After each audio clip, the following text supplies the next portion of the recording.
Welcome to the Remove the Guesswork podcast, health, fitness and well-being for busy professionals.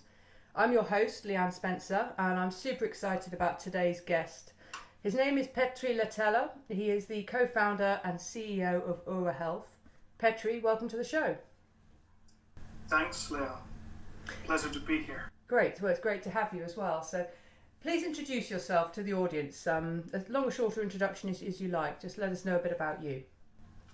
Yeah, okay, so I'm the co-founder and CEO of OURA Health, the company that has developed this product called OURA, which is the world's first wellness ring and app. I have about 25 years of experience in creating different kind of high-tech products and building international businesses. So I've been involved in many kind of businesses, including healthcare IT systems, developing systems for example, chronic diseases management and prevention, and different other kind of health and medical technology businesses, as well as healthcare and wellness services. And quite some time in the beginning of my career, I spent also in mobile telecoms, building a global company there. Okay, great. Yeah. My passion is kind of creating solutions that provide meaningful health benefits. That's what is driving me. Great, thank you. Tell us a bit more about OURA. Yeah, so shortly said, OURA is the product that based on how your body responds to your lifestyle, it guides you to improve your sleep, health and readiness to perform. So that's the reason for the product. So we want to help our users to be able to understand how their body responds to their lifestyle and then adjust their doings accordingly.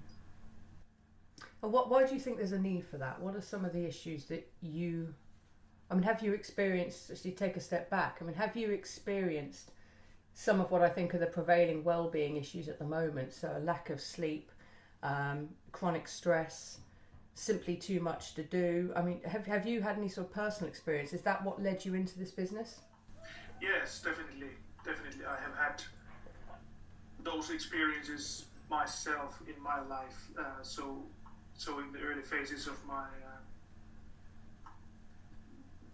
in my young years, I've been athlete and I've been doing martial arts and that kind of things. And at time as a youngster, of course, you recovered quickly from whatever you did, and you didn't have that much kind of mental stress.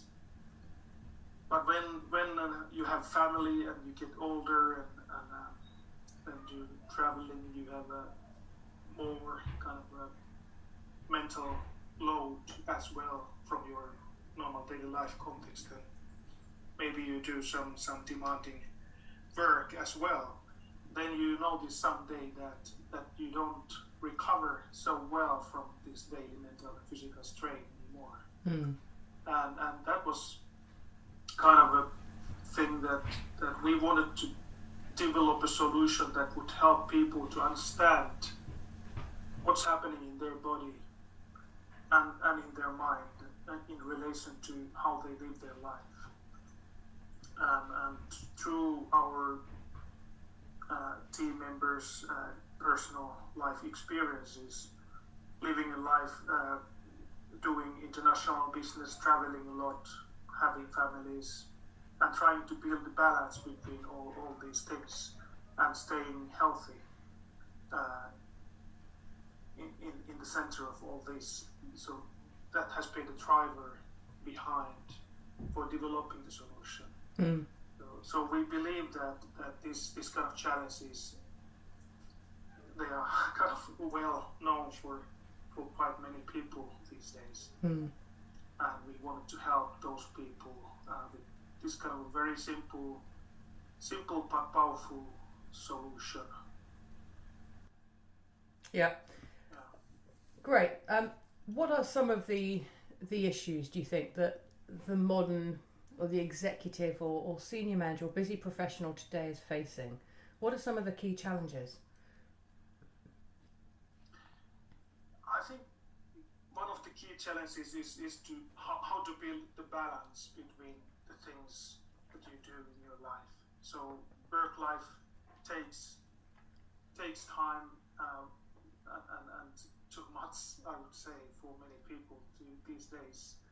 And still they would like to spend quality time with their families, their spouses, and do their own things as well. So building the balance between those things, and also kind of developing as a human being, kind of in different areas of your skills and your skill set you would like to develop further, and also kind of maintain your mental and physical condition as long as possible. At least that's what I try to do in my life, and it's kind of a continuous struggle keeping the balance between those things.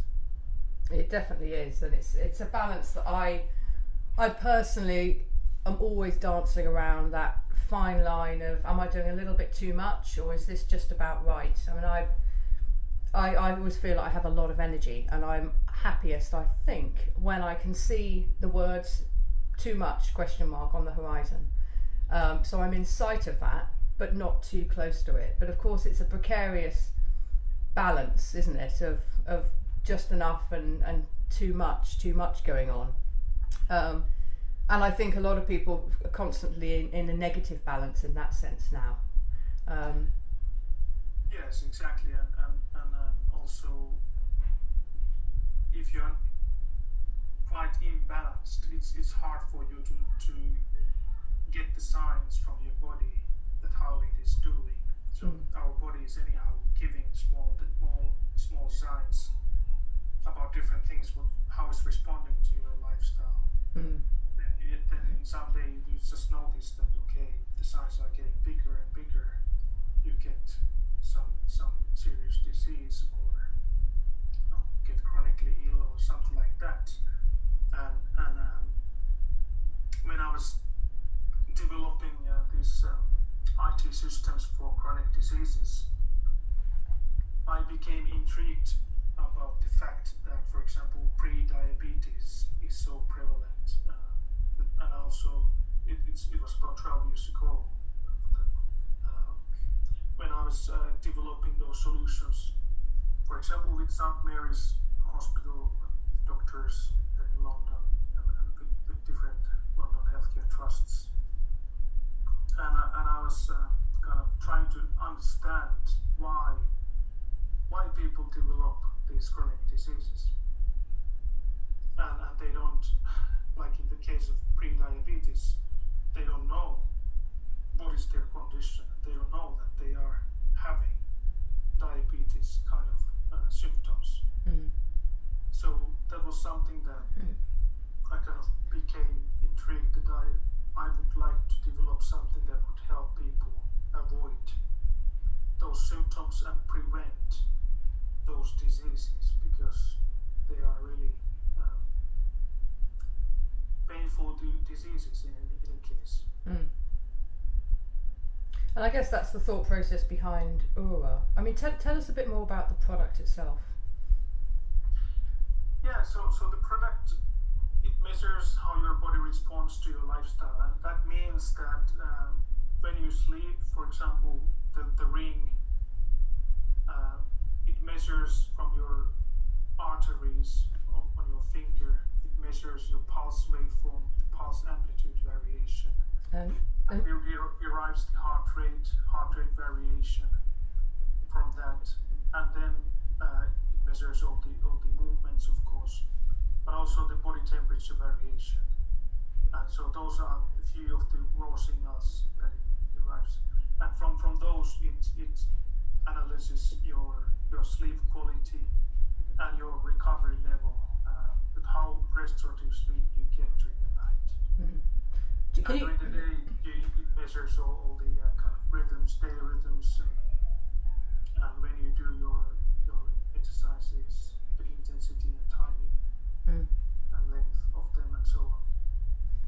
Okay, cool. What do you mean by pulse wave? Let's just drill down a little bit more into the signals that this ring is picking up. Yeah, so the pulse wave form is what you see, for example, pulse oximeter on your fingertip when you go to hospital. They almost always they put a pulse oximeter on your fingertip. Is that the little clip that goes onto the top of the finger? Yeah. Yes. So it measures in a similar way as the ring. It measures those physiological parameters. The pulse waveform is one of them. Those pulse oximeters, they are developed for measuring the blood oxygen saturation. So they don't kind of utilize the pulse waveform itself, but they show the heart rate as well, which is one derivative from the pulse waveform. But anyhow, it's like ECG signal, but it looks different from peripheria. So it shows the different phases of your heart beat. And we get the ring takes 250 samples per second of the pulse waveform, so it gets into the high granularity of the actual pulse waveform, which tells about many things related to the flexibility of veins and your blood pressure and that kind of things. So you can derive plenty of different kind of findings from that. And the pulse amplitude, it varies in relation to your breathing rhythm, for example, but also how excited you are about. And so what's the balance of your autonomic nervous system and so on. So there are many things that have effect on the pulse waveform itself, and so the ring analyzes the pulse waveform. The amplitude variation, for example, is really important for detecting different sleep stages, so differentiating REM sleep from light sleep and deep sleep, for example. Okay. So the ring derives plenty of different kind of characteristics of the pulse waveform and from the movements, and also the body temperature variation, and then from those raw signals it can derive those meaningful insights, including the sleep patterns, sleep stages, and many recovery related parameters. Okay. Am I right in thinking that heart rate variability is one of those parameters? Yes, heart rate variation is one of the parameters. So the ring measures the time between the heartbeats very accurately in milliseconds, and then from that, this heart rate variation is one of the derivatives. You can derive also the breathing rate, breathing variance, other parameters from that. But heart rate variability is something that is widely used. Could you just explain for the benefit of listeners what heart rate variability is and why it's important? Because I think this is a key one.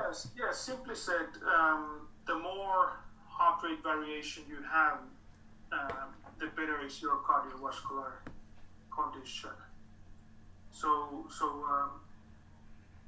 it's not so that, like many people kind of think that our heart is beating regularly.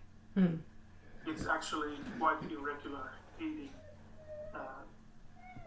For example, in relation to your breathing rhythm, so your heartbeat changes constantly.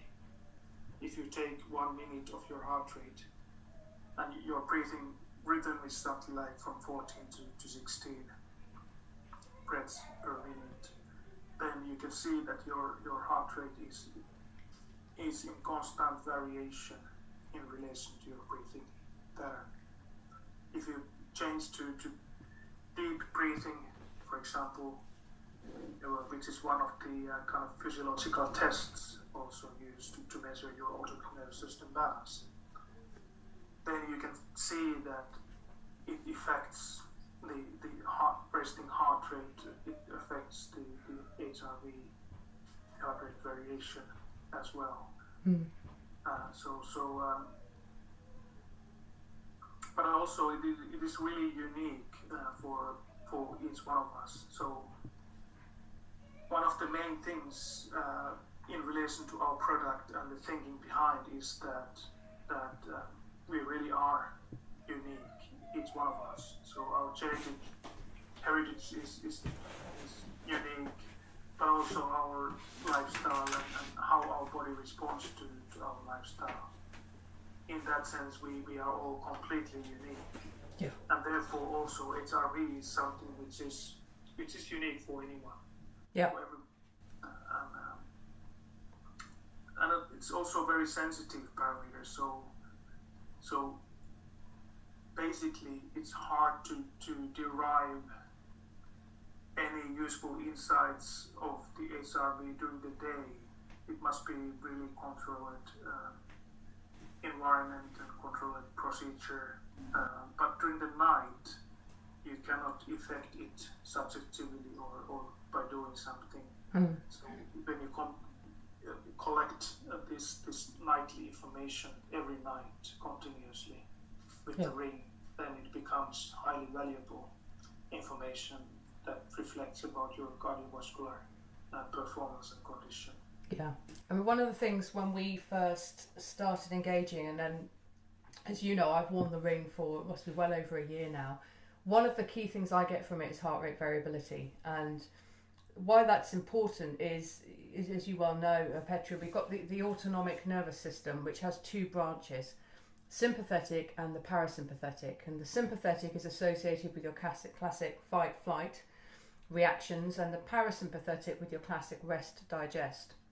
And a healthy person will operate in between those two stages, won't they? So you'll have some time in sympathetic because you've had a difficult commute, tough meeting, or you've just done some high-intensity exercise. So the body, as I understand it, doesn't recognise the difference between physiological stress because of a dangerous or threatening situation, or physiological stress because of exercise. It's just stress on the body. So it's important to spend time in those two states, but not too much in either one.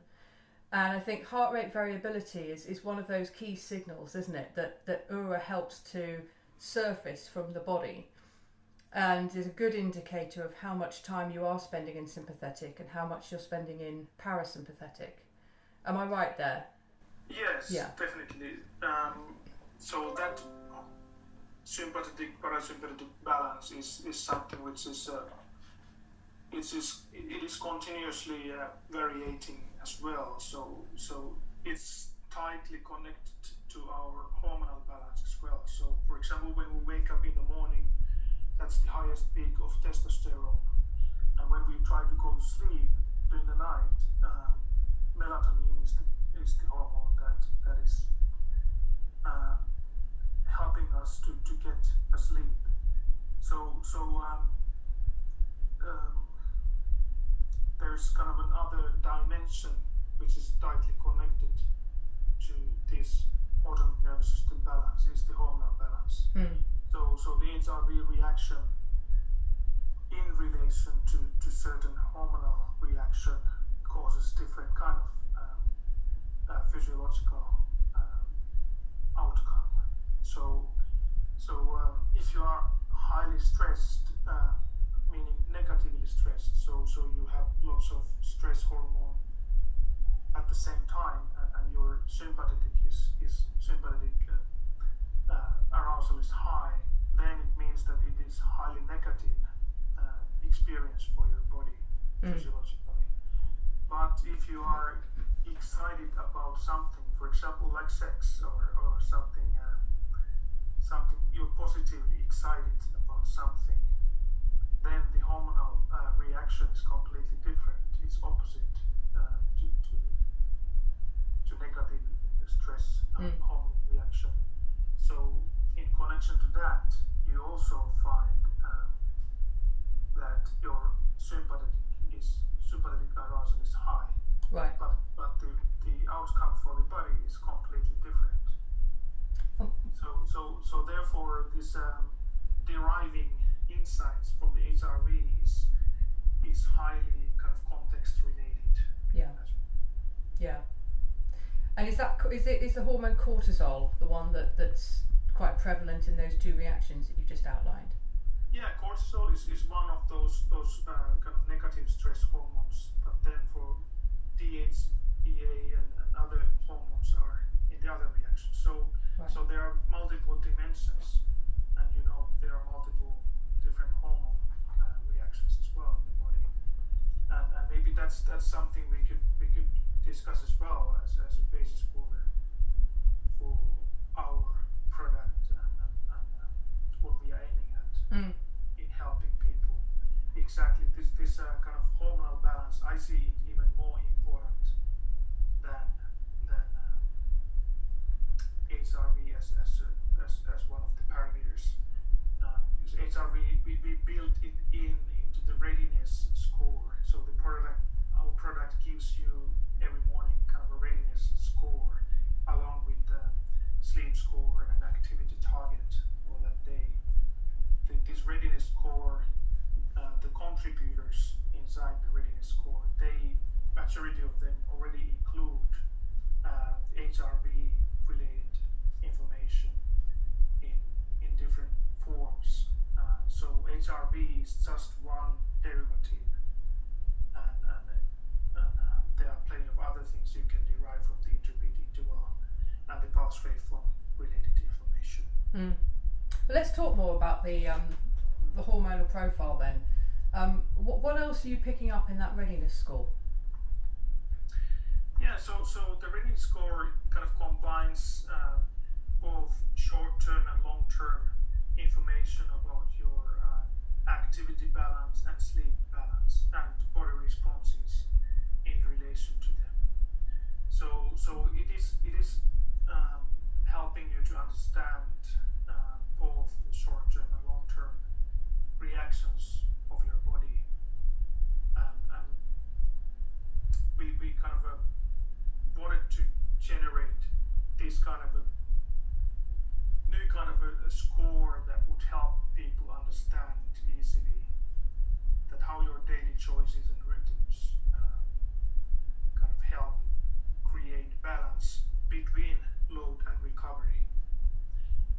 So there are many things in your daily life that affect your sleep quality, for example. So your daily rhythms, activities, inactivity as well. So sedentary lifestyle, your diet, and also in relation to diet, when you eat, how much you eat, and the quality of the things what you eat, how much you drink, water, and so on. And so all those things have an effect on your sleep quality as well, and the body responses during the night. And that is what we reflect back to the user through this readiness score. So through the readiness score, it kind of helps you to identify the days that are ideal for challenging yourself, and those days which are better for taking it easy. Yeah. So it's building kind of analogy to top athletes, how they build up their capacity and performance over the time. So they kind of overreach and then take care of the recovery and overreach again. So go a bit above their current resources, and then recover well and then do it again, so they can maintain their performance and capacity over the long period of time, and then develop the peak performance through that kind of a long-term capacity as well. It's so interesting you say that, because I had a conversation just a few days ago with somebody about that exact thing. So comparing ourselves to a business athlete, in the same way that an Olympic athlete wouldn't be on all the time, they'd be peaking, training, building up the intensity of the training, maybe having a taper of maybe a week or so before the event, peaking for the event, bringing themselves back down again and getting ready for the next round. And in many ways we need to do the same thing. For a lot of our busy professionals, their lives are at full, they're full on for most of the time, and they're not having that peak and flow, optimizing their training and then bringing it back down again. And my next blog actually is all about that, becoming a business athlete. So it's interesting you make that comparison, and I think that would be one huge takeaway for listeners, is to try and think of yourself more as a business athlete and not be on all the time at peak performance for the 200 odd business days that there are a year, but think about how they can ebb and flow in accordance with the demands of their business. Exactly. So when we started developing this product a few years back, we had this thinking, this analogy to business athletes, modern day business athletes, so that they need to perform as top level athletes, and they need to take care of all the same kind of areas in their life to stay well performing and stay healthy in their area of whatever it is, if it's business or if it's arts or whatever is your passion in your life, and you want to achieve your goals and perform well, and at the same time enjoy your life. Then you need to have this balance, long-term balance, and also be able to keep up with your capacity, so that you can really have those big performance moments as well. Yeah, absolutely. And I think so the readiness gives the user an indication of how well rested they are based on the last few days of sleep and the last few days of activity or inactivity. Yes. What does somebody do when they look at the app on their phone in the morning and it tells them their readiness is 69%, their sleep hasn't been very good, but they've still got a full-on day? How do they blend the information that the ring's giving them, probably backed up with how they feel, with the demands that they're still facing? What advice would you give? Yeah, so then because in that sense also we all are unique. So this is kind of a learning tool for yourself, that you can test different kind of things and then validate what works for you. So kind of, I don't believe in that kind of a general advice for every people, because then there's no that kind of average people that this kind of evidence-based information is generalized from big population, that they would work for anyone. So this our product is exactly kind of a validation tool for yourself to learn, to think and learn that what works for you and what doesn't. So if you wake up in the morning and you notice that okay, I didn't sleep so well and my readiness is low, so what I can do today to have better sleep in the coming night, and then be better prepared tomorrow. And then of course what I can do today to perform well. So there are of course certain things that you can do, like what kind of activity makes you going, say some kind of a morning walk, or also some light exposure, doing something which is kind of thriving you, some motivating and inspirational things. And also if you tend to take naps or something like that, then you could plan your day that you have a moment during the day, or a couple of moments where you can relax and maybe go to the park for a walk and something like that. So whatever works for you, so that you are kind of well aware of what's happening in your body, what is affecting your sleep, what's affecting your performance, and then you do conscious choices during your day, so that you can improve over the longer period of time. So all these things are something that don't change over the night, but they require quite a long-term commitment for yourself. And then through that, you do your own findings. You learn continuously about yourself, and then you become more aware, more conscious what kind of choices are good for you, and what are not. Yeah, I agree. I mean, my rule of thumb is if my readiness is below 80%, there are a few things that I'll make sure I do, and I can generally do all of these things even in a super busy day. Because obviously the challenge is that you might wake up and your readiness is very low, and well, I've still got a board meeting and I've still got an evening event to go to. Those things can't change, so what use is it me knowing what my readiness is? Well, I think it's hugely valuable because there are still things that you can build in around that schedule. And some of the things that I'll do, so I won't have sugar or refined carbs. That's not a regular part of my diet anyway, but I'll make sure if my readiness is below 80% that I avoid those things. I will do a 10-minute meditation or breathing exercise at the start of the day because I find that's a very effective way of getting myself into that parasympathetic part of the nervous system that we were talking about. So I'll feel calmer immediately after just 10 minutes of breathing and meditating. I'll try and get more active rest as well. So by that I mean just, as you say, walking more and being as active as possible, even if that's just standing up every 60 minutes or having a standing meeting, walking meeting rather than sitting. Just moving the body to keep the blood flow there. You mentioned light exposure. It's exactly, I'll go at very minimum look out a window, but that obviously isn't getting the light into the body that we need in an effective way, so I'll try and get out of the building as much as possible. If a nap is possible, I'll have one, but quite often it's not. But just this general principle of disconnecting and reconnecting. So every 60 minutes I'll disconnect, not literally, metaphorically, from whatever I'm doing, go out, get some light exposure, grab a glass of water, make a herbal tea, whatever it is, and then reconnect.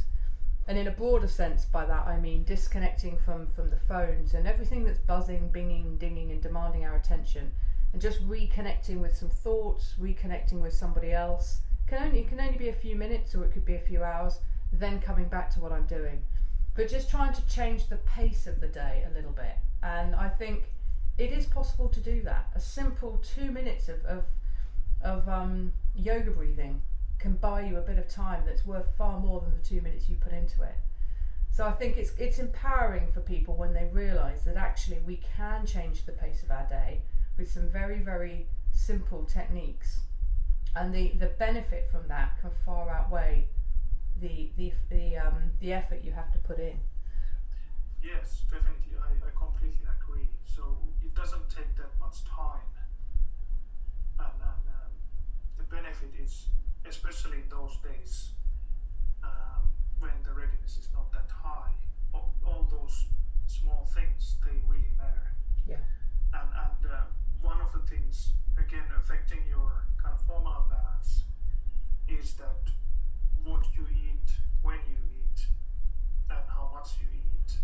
So normally if you don't sleep so well, then you kind of prep that kind of stuff that it's not good for you. And you drink too much coffee or something like that. I think especially in those days it's important that you try to keep up with your kind of dietary choices as healthy as possible, and also keep up with your rhythms, so that it's not only for kids, but it's also for us adults, that it's highly important to keep up with the rhythms. Yeah. And that actually comes now to this chronotype, circadian alignment thing that I was willing to discuss briefly as well. Yeah, let's go into sleep. Yeah. So this is tightly connected to the fact that each one of us, we are unique in that sense also, that we have our master biological clock. So this is tens of years of old science as well. So there is a master biological clock inside of us, and it's that deep in our biology as our fingerprint or skin color, and you cannot change that. You can adjust a little bit with light exposure, your exercise rhythms, and your eating habits, eating rhythms, and of course your bedtime and wake up times. But you cannot change it that much. And OURA is is one of the only products in the market that can measure and understand what's your chronotype. So we all human beings, we are within a few hours of window when we reach the lowest body temperature. Normally it's around 4:30 in the morning, but there's a few hours window where all of us are. And also when we get our deepest sleep, and all that is tightly connected to this melatonin secretion and testosterone secretion, and also blood pressure variation. So the sharpest rise of in blood pressure is in the morning when we wake up, and highest blood pressure is sometime in the evening, and there are specific times when you have greatest cardiovascular efficiency and muscle strength, fastest reaction times and best coordination. So these all are tightly connected to your chronotype. And by chronotype, you mean whether I'm a morning person or an evening person? That's the extreme simplification of the thing. Yeah. So every people, they know we talk about evening person and morning person, but there are at least 4 different types. Actually, there are more, but that's also a simplification that we are 4 different types. And Dr. Michael Breus in the US, he has been he wrote a book about this. It's called The Power of When. Yes, and we'll link to that in the show notes. I know the book, I've not read it. Yes. So that's a great book about these 4 different types, and how those people should kind of adjust their daily rhythms and so on. And this kind of information or understanding is already kind of built into OURA as well, but in future we will be bringing it even more visible for the users so that they can easily understand that, okay, what are the optimal times for me to do, for example, my cardiovascular exercise or some strength training, or what is the optimal time for my mental performance. Right, that's fascinating. I didn't know that. Where do you get that from on the dashboard? Currently you don't get that, but okay. It's built into the message engine. So the OURA, it gives you kind of daily insights which are based on the measurements and it's highly personalized to you. So there's something about rhythms, for example. It gives you advice that what are the kind of when you go to sleep at the optimal time, that kind of things. And in the later versions of the software of the app, we will kind of strengthen these things so that it becomes more obvious for you that, okay, what are the optimal times for me personally, individually. So and that is based on the fact that the ring measures every night. It measures when you reach your lowest body temperature in high precision. It's 0.07 degrees centigrade resolution of the body temperature measurement of the night. So it means that you sleep every night like thermometer with thermometer under your tongue, or wherever you want to keep it. But it's the same when you just wear the ring on your finger. You continuously get your body temperature readings, and also you get of course you're sleeping better when you get the deepest sleep. And then in relation to that, your bedtime and wake up time, how is your sleep quality in relation to those, and what's the variation if you go to sleep later or you wake up later or earlier. So all those things are what we have learned within the last couple of years from our users. We have users in more than 50 countries these days. So this chronotype is something which really an expression of the uniqueness of of us. Yeah. And it's so deep into the biology that that if we want to improve sleep, if we want to improve our performance and keep up with our health over the longer period of time, we need to be well aligned with our chronotype. Yeah.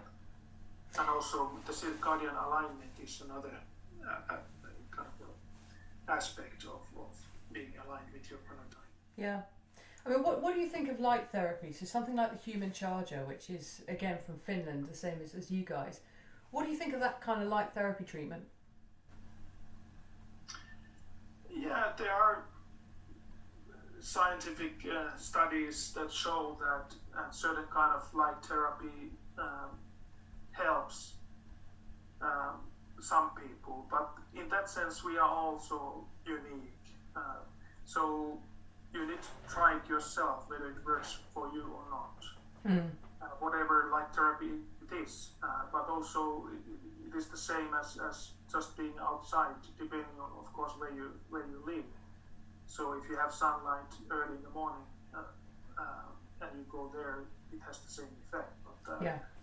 But in any case, it's the same with, for example, with blue light blocking glasses. So for some people, wearing those blue light blocking glasses few hours before they go to sleep, it has a huge effect on their melatonin secretion. Yeah.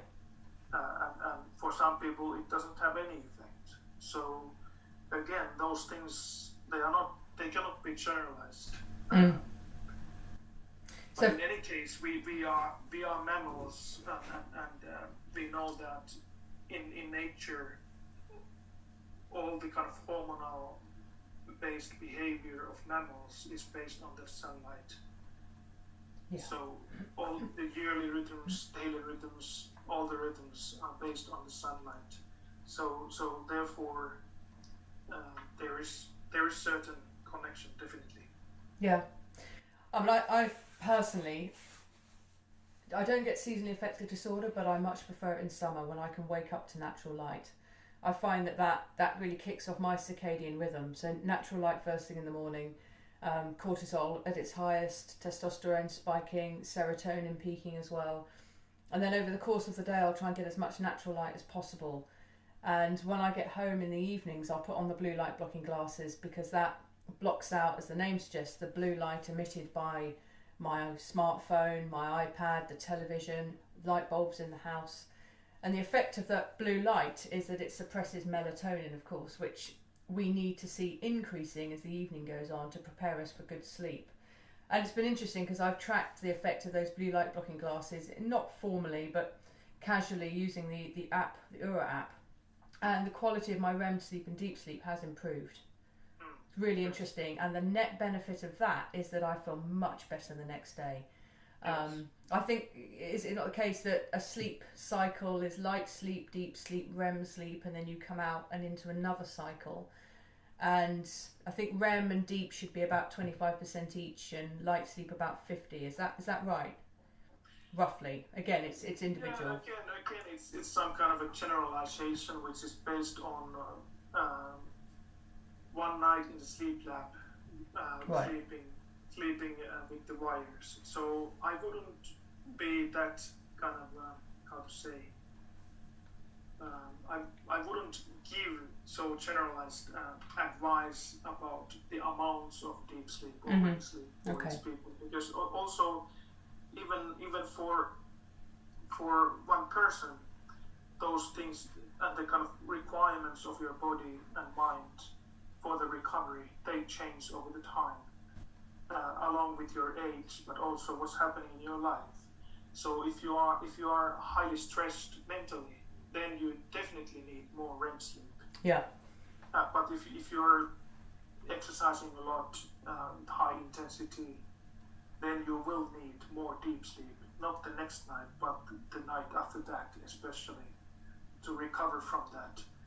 So it's kind of a continuous interplay between many things, and it's at least I would not advise kind of looking at the percentages or something like that, but kind of long-term trends, that how things change in relation to what you do and when you do your things.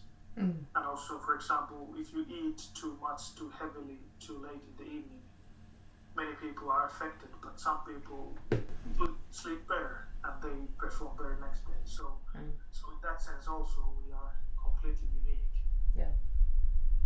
Yeah, definitely. And personalisation is obviously a huge theme for us and for you as well. No one person is the same.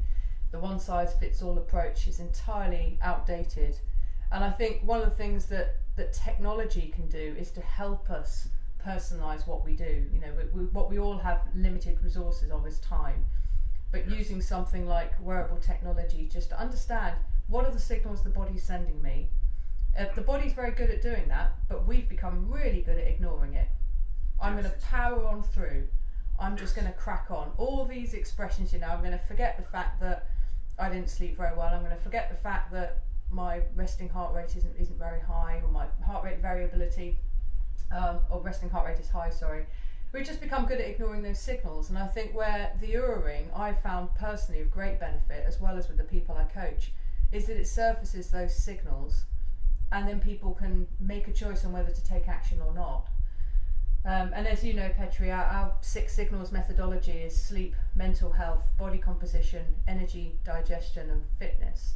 And I think all of those signals are in some way reflected in the data that the ring's surfacing. Sleep being the force multiplier in our philosophy is that if sleep is not, it's the first thing we look at when we work with someone, because if sleep isn't good, and when I say good I mean the right quality and the right duration, then it's very difficult to affect a change in anything else that we do, whether it's personal or work. Yes, exactly. So weight management and fitness management or development, it's really hard if your sleep is not good. Yeah. Because the hormonal balance affects everything in your life. Yeah, absolutely. Okay, let's talk a little bit more about wearables. I mean, what's the future for OURA? What's coming up next for you guys? Yeah, maybe I already kind of briefly described the direction. So we want to get deeper into the personalization and really individualize the insights that we can provide to each user. So already now the ring learns about every user. So the first couple of weeks when you start using it, that's the learning period for the ring, and of course it continuously learns about your body reactions and so on, and it adjusts certain parameters accordingly. But we will get deeper into this and build more functionality around this chronotype and circadian alignment and all those things that affect your hormonal balance as well. So we go deeper and try to kind of visualize and make more insightful and more meaningful for the user to kind of simply understand what are the things that I should do to improve, and we will provide different kind of means to test and validate yourself what works for you, what doesn't, and also find out correlations between different kind of things, how your body responds to whatever you do in your life, so that you could easily also derive different kind of insights yourself when testing different kind of things. Yeah. Okay, cool. Well, anything that makes it more personal, I think is going to be hugely beneficial. What other wearables do you have? Any other wearable technology that you wear personally? Actually, no. I'm just I actually wear 2 rings. How come?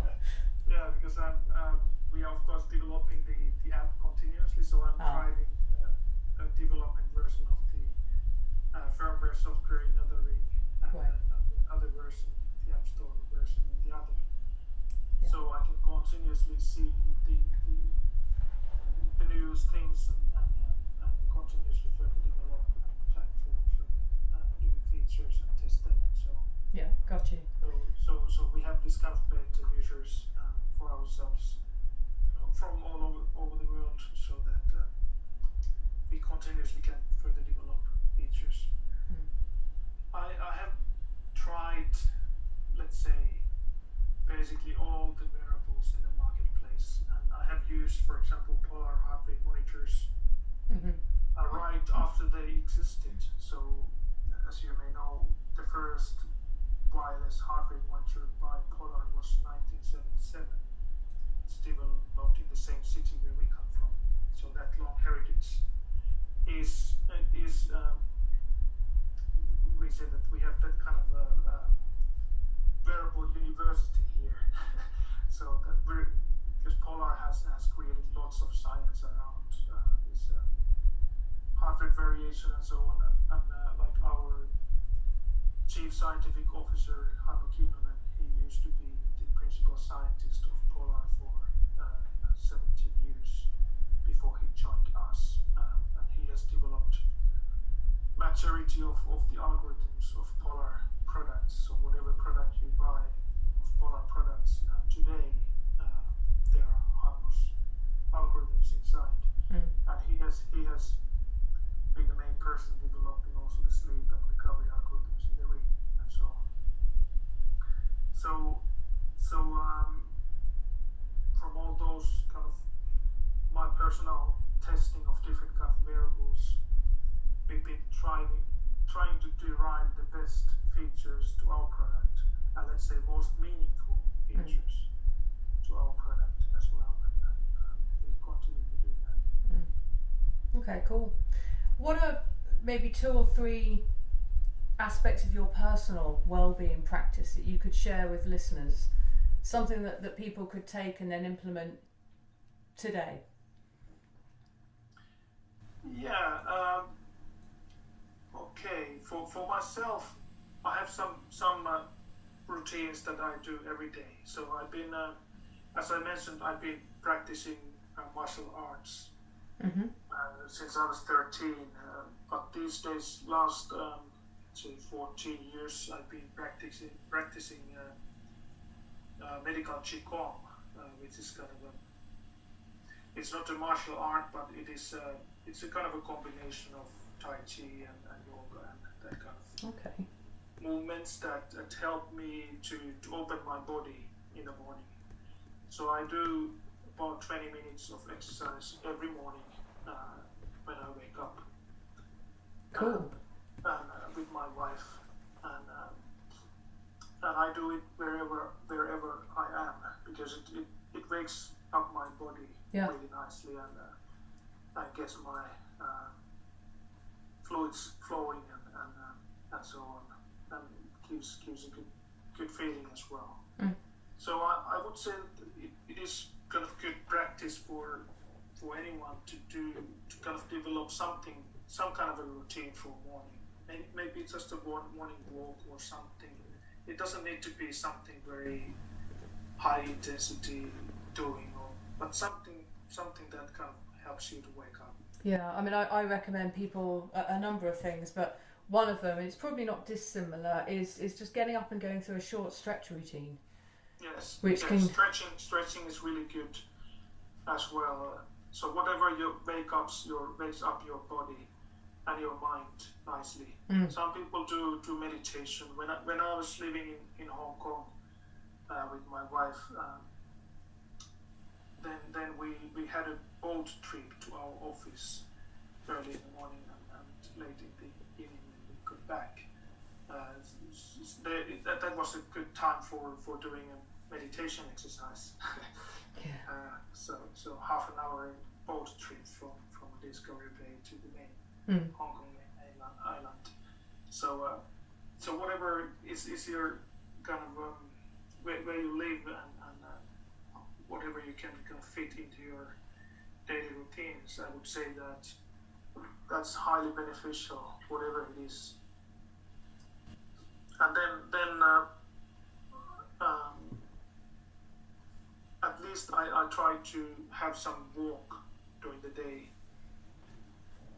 shorter or longer, whatever. But for me, that's kind of a basic exercise Yeah. that I try to do every day, because it's good not only for your physics but also for your mental balance, because it's stimulating both of your hemispheres of your brain when you're just walking, and it's also good for brainstorming different kind of new ideas and that kind of things. Yeah, completely agree.